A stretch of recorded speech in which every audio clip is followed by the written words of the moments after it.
প্রচণ্ড নিষ্ঠুর পতিত স্বৈরাচারী সরকার এইসব প্রতিষ্ঠানকে দিয়ে ক্ষমতা কুক্ষিগত করে রেখেছিল।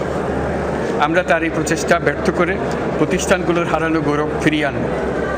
এই ঘৃণ্য চেষ্টায় ব্যবহৃত হয়ে যারা অপরাধ সংগঠিত করেছে তাদেরকে আইনানুগ বিচারের মাধ্যমে শীঘ্রই উপযুক্ত শাস্তি দেওয়া হবে। একই কথা দেশের সকল মন্ত্রণালয়, সংস্থা, শিক্ষা প্রতিষ্ঠান, নানা কর্মক্ষেত্রের জন্য প্রযোজ্য। সর্বত্র অপরাধীর বিচার হবে। আজ প্রত্যেকটি প্রতিষ্ঠান ও তার সদস্যরা নিজ নিজ কর্তব্য পালন করার মাধ্যমে দ্বিতীয় স্বাধীনতাকে উপভোগ করবেন, দেশকে গৌরবের শীর্ষে নিয়ে যাবেন এবং দেশবাসীকে এবং জগৎবাসীকে উপভোগ করার সুযোগ করে দেবেন। আমি জাতির পক্ষ থেকে প্রত্যেকে নির্ভয়ে আনন্দ চিত্তে নিজ নিজ কর্মস্থলে নিজ নিজ সামর্থ্য নিয়ে এগিয়ে আসতে অনুরোধ করছি।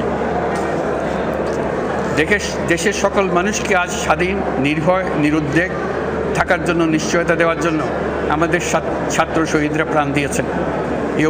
এই অভ্যুত্থানের মাধ্যমে সৃষ্ট সরকার দেশের প্রত্যেকের সরকার। এখানে থাকবে সকলের আকাঙ্ক্ষা পূরণের অধিকার। অরাজকতার বিষ বাষ্প এখন যেই ছড়াবে, বিজয়ী ছাত্র জনতা সহ মুক্ত মানুষের আইনশৃঙ্খলা বাহিনীর পূর্ণ শক্তি তাকে ব্যর্থ করে দেবে। নিষ্ঠুর স্বৈরাচারী সরকার দূর হয়ে গেছে। কাল সূর্য উদয়ের সঙ্গে সঙ্গে গণতন্ত্রের, সুবিচারের, মানবাধিকারের, নির্ভয়ে মত প্রকাশের পূর্ণ স্বাধীনতার জন্য সকলের স্বাচ্ছন্দ্যে জীবনধারণের সুযোগ প্রদানের সচেষ্ট সরকারের ঘনিষ্ঠ সান্নিধ্য ও সহমর্মী পরশ দলমত নির্বিশেষে সবাই উপভোগ করবেন। এটাই আমাদের লক্ষ্য। আমাদেরকে এই লক্ষ্য পূরণে সাহায্য করুন। সারা বিশ্ব আজ অবাক হয়ে বলছে, সাবাস বাংলাদেশ, সাবাস বাংলাদেশের ছাত্র জনতা। আমরা এই অর্জনটাকে আর অনেক দূর নিয়ে যেতে চাই। আমাদের ছাত্র জনতার জন্য কিছুই অসম্ভব নয়।